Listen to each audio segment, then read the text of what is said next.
I'm just traveling around. I've been riding the trains for the past 2, 3 weeks. You're visiting friends or just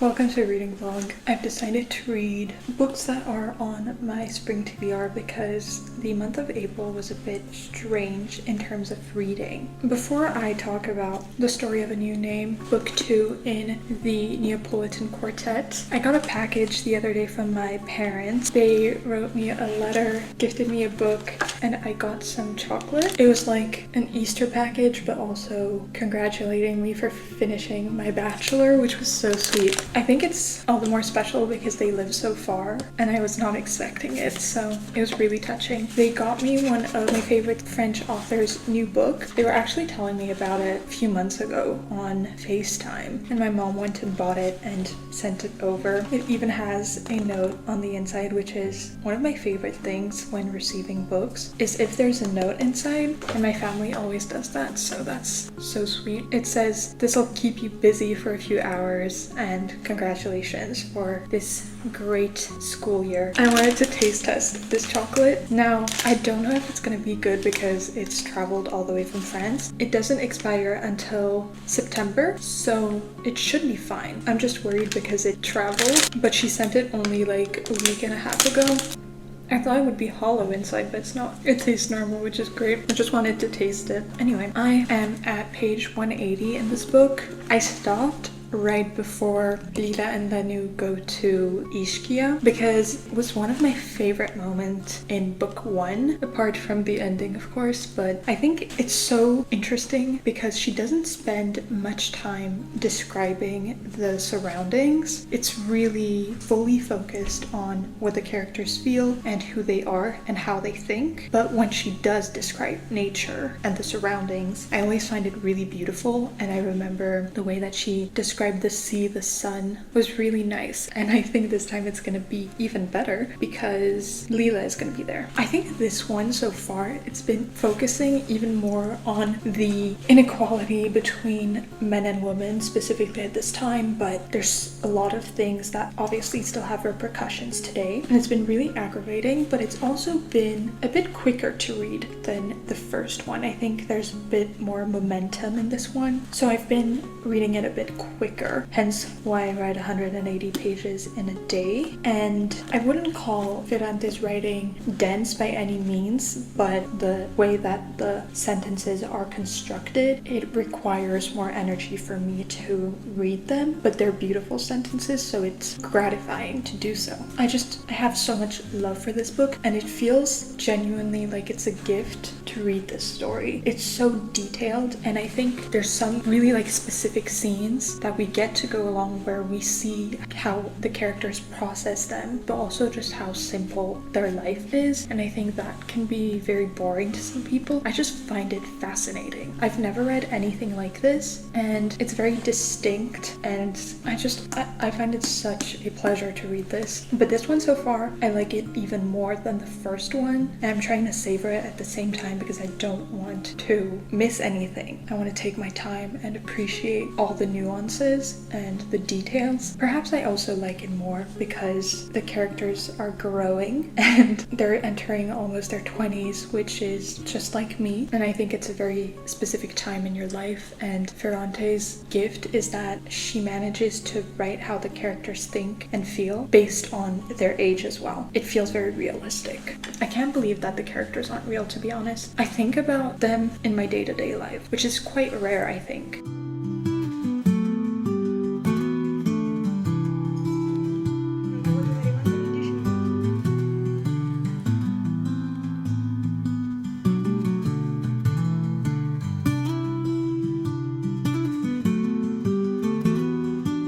Non faremo più.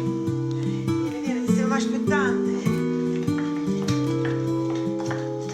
read up till page 290 yesterday, chapter 71. I think I want to finish it tomorrow, not today. I want to take a bit more time to be in this world with these characters. I was just honestly in awe how close we follow the character's psyche, specifically Lenu's, but also the ability that Ferrante has to make the reader know who Leela is and how Leela acts, but still manage to keep us far enough away that she is still such a mystery. And it keeps you coming back, it keeps you wanting more. It makes you feel just like Lenu does with her, where you're fascinated by her, and at the same time, sometimes you just can't help but dislike her. The jealousy between both girls and the way that they both, look at each other and think the grass is greener on the other side is just so accurate to how the mind works, I think. And I also like the amount of contradiction there is with how they act as well, because neither of them make complete sense, and I think that's exactly what it's like in real life. I also think that the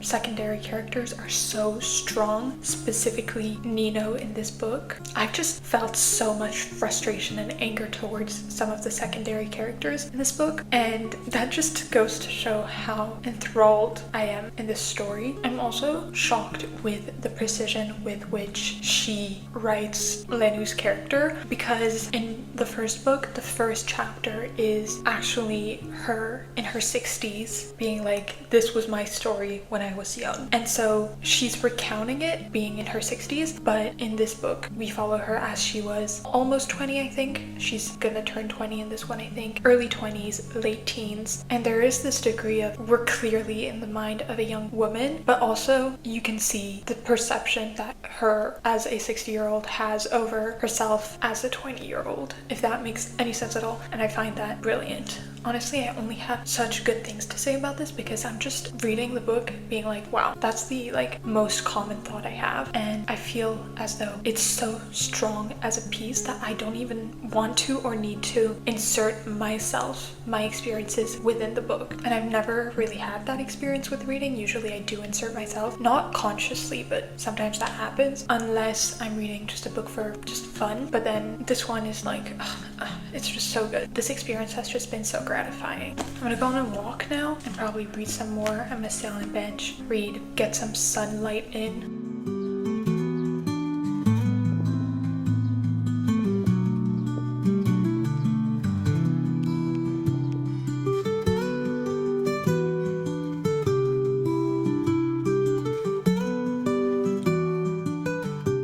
Went in a independent bookstore because yesterday was independent bookstore day, but I had really bad cramps, so I couldn't really move all day. But I was only gonna buy the first book in this collection, but I ended up buying both 1 and 2 because the covers in North America are so much better than the European UK covers. So I got, on the calculation of volume, number 1 and number 2. It's gonna be a 7-book series, but the bookseller was saying she absolutely loved it and that they were amazing. Continuing this, she was saying that she was gonna hope that they will win the Booker Prize.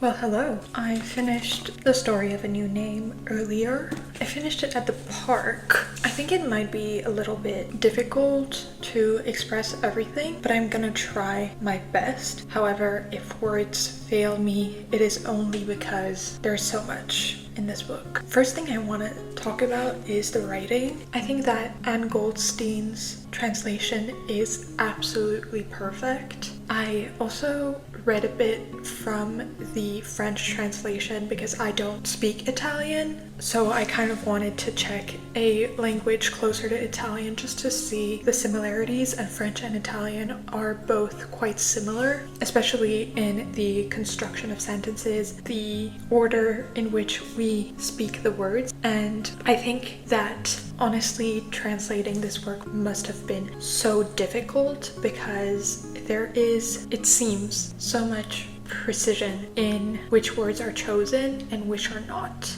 I did want to talk about the writing. The writing is so moving and beautiful and lyrical, but it's not complex, it's not difficult. It's just long, stretchy sentences that move like the tide that wash over you and completely immerse you in the story, I think. Which, what I also find so impressive with Ferrante's work is the way in which we follow so much of the story, but what is written and what is not on the page is so important to the whole piece as well. And there's a lot of absent moments because obviously she could not have written the 6-ish years where we follow them fully, but I guess the structure and what she chose to spend a long time on and what she didn't makes it so perfect, especially because this is the story of their friendship, but we follow them when they're not together as well. And the moments where they're not together have so much impact on who they are as women. I will say the back is a little bit misleading only because it says that we now follow them in their 20s, but most of the book does take place at the end of their adolescence, which does not take away anything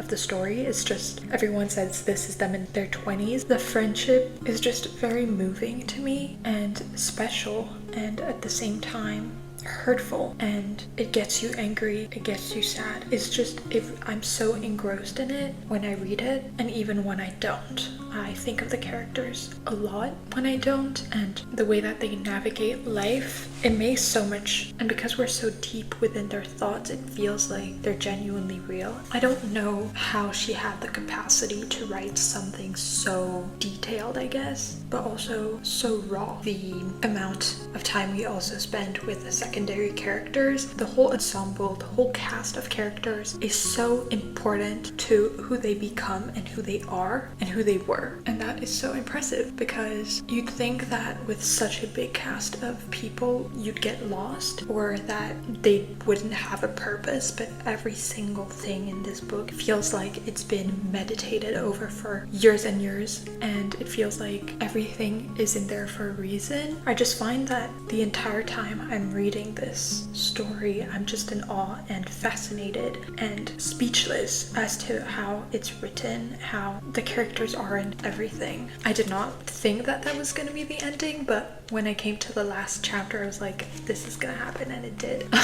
And I had a lot of thoughts, but I don't think I will ever express well enough everything in this book, so I did want to read one of the very early quotes because I just really enjoy it, and it speaks to their friendship, but also to the dynamics within the friendship, the way that Lenu feels about Lila and the positions that they are in their own lives, the jealousies, but also the longing for the other girl, and honestly in the end just how much of who they are and what they do is because of the other.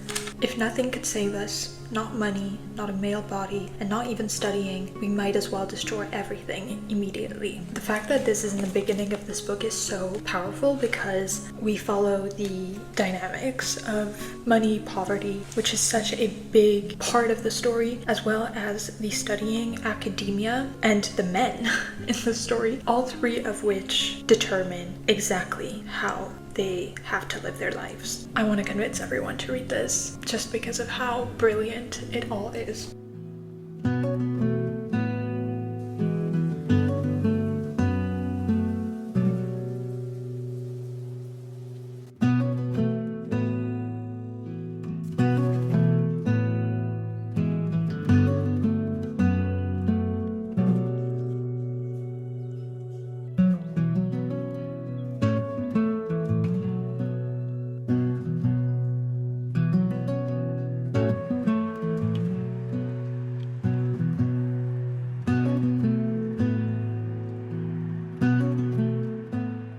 It's been 3 days because I had a hard time moving on from The Story of a New Name, and I didn't read anything the next day, and then not yesterday but the day before I read She's Always Hungry, the short story from She's Always Hungry the collection. And maybe I didn't read more because it wasn't my favorite. I think out of all 4 of the short stories I read, it was my least favorite, which I didn't expect considering the title gets its name from that short story. I just liked the first one so much, and then the other 2 that I read I really enjoyed as well.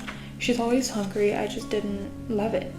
so that also probably had somewhat of an impact on my reading abilities. But I was also very much still thinking of The Story of a New Name and trying to process that. But I think maybe what made it all worse is my concentration has just been terrible these last few days. I've been spending a lot of time sitting at home watching shows or watching movies or watching YouTube and doom scrolling on my phone, partly because my friends are busy and I haven't been able to see them, partly because I'm done with school and I don't have a job, so I'm on vacation, but the weather has not been vacation-like.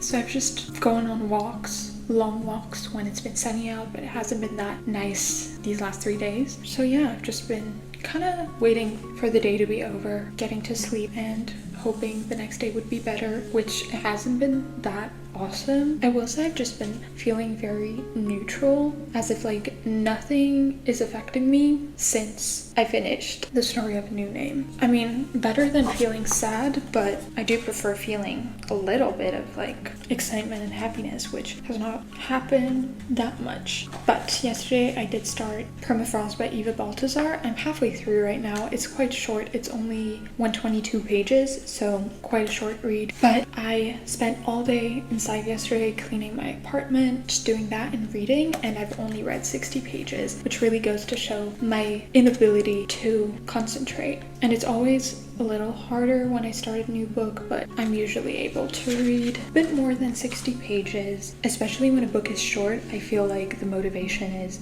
stronger, and these chapters are also very short, which usually gets me through a bit more, but alas, I've just been so unable to focus. I will say the book is very fun so far. I thought it would be quite serious and sad and perhaps very lyrical, but it's really been just cynical, funny, dark humor. The protagonist is going through a lot. She is dealing with pretty intense depression, but she has this very sarcastic and funny outlook on her life and people around. I've been having a pretty good time reading this. There's no linear narrative in terms of a timeline. It's just kind of hopping out and about. But yeah, so far it's going pretty good. I am quite enjoying it. I do think that my inability to fully focus does impact how I view the book a little bit, but I'm still having a good time and I like it enough to still want to read the other two in this kind of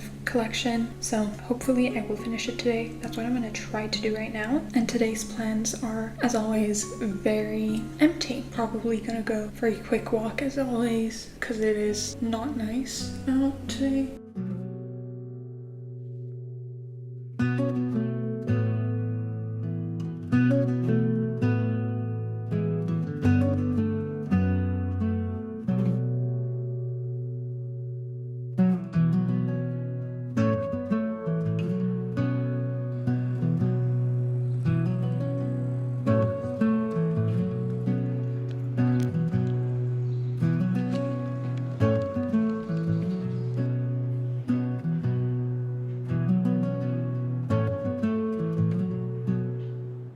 Good morning, it's the next day. I did not read this morning for a very particular reason, which might as well get into pretty quickly. My parents called me this morning with some big news and basically told me that they found some pretty cheap round-trip flight tickets back to France for the month. So I guess I'm leaving back to France next week. Thankfully, this is not an emergency. Everybody in my family is fine.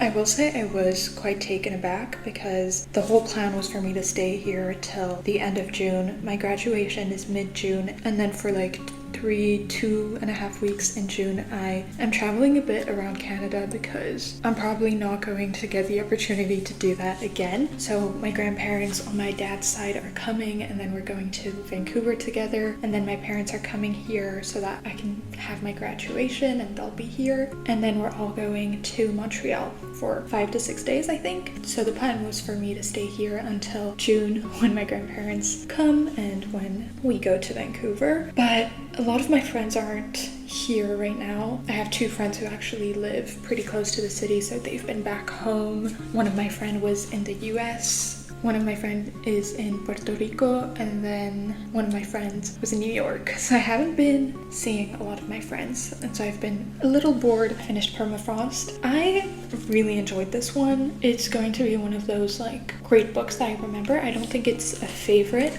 It kind of reminded me of Post-Traumatic, which I loved back in March. Dark humor, the self-deprecating, but also morally gray character. She was very funny to follow. I love to follow characters who aren't perfect and who have very cynical outlooks on things. It makes for a funny time, which I also hadn't expected, so it was a pleasant surprise. Like I said, my attention span did probably impact the way that I view this, because I really enjoyed the ending, and that's the part that I feel like I read continuously. Like the second half. The first half, when I read that, I just kept reading like 7 pages or 8 pages at a time, and then putting it down and then doing it again. And so it kind of just felt very off, but I was enjoying it. And overall, I did really like it. It was short and sweet, great read. I feel like I've been reading a lot of books with very little dialogue, because The Story of a New Name is pretty similar, but I guess it's like being in someone's brain and following their thoughts. Their scattered thoughts is something that I quite enjoy. And I'm about to do this again because I'm going to be reading Mrs. Dalloway by Virginia Woolf. I've had this for over a year and I have not taken the tag out. I should have done that earlier because now it's not gonna come out perfect. It left a mark on the blue. I don't know if you'll be able to see that. I haven't read anything written by Virginia Woolf since A Room of One's Own, which I think is one of the most structured pieces she wrote because it's an essay, but I'm quite excited to get into her work. I have bought a lot of her books because I have a strong feeling that I will like it. Stream of consciousness is something that I have a lot of interest in because I really enjoy following stories written in the way that we think, which is obviously very applicable to stream of consciousness. This one is also pretty short. I'm kind of thinking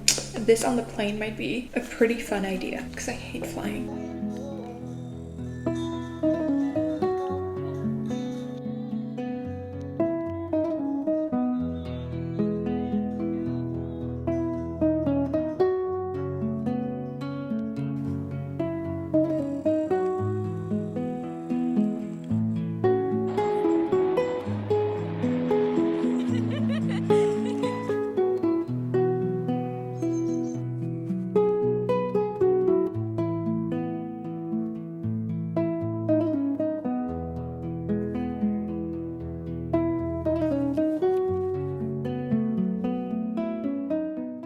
Hello everybody, I finished Mrs. Dalloway today.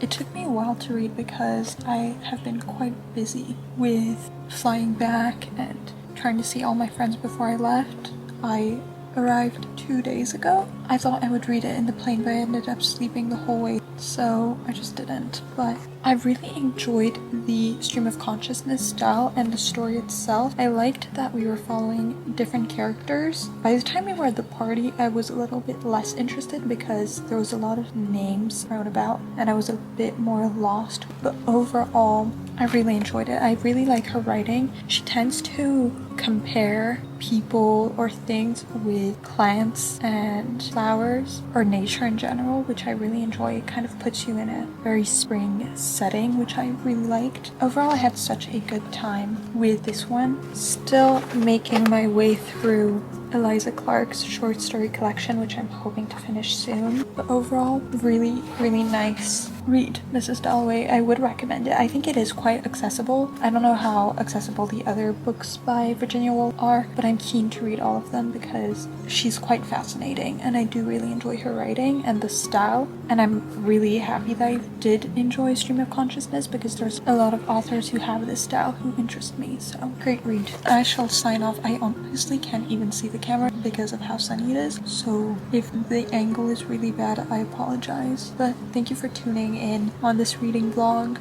and I'll see you soon.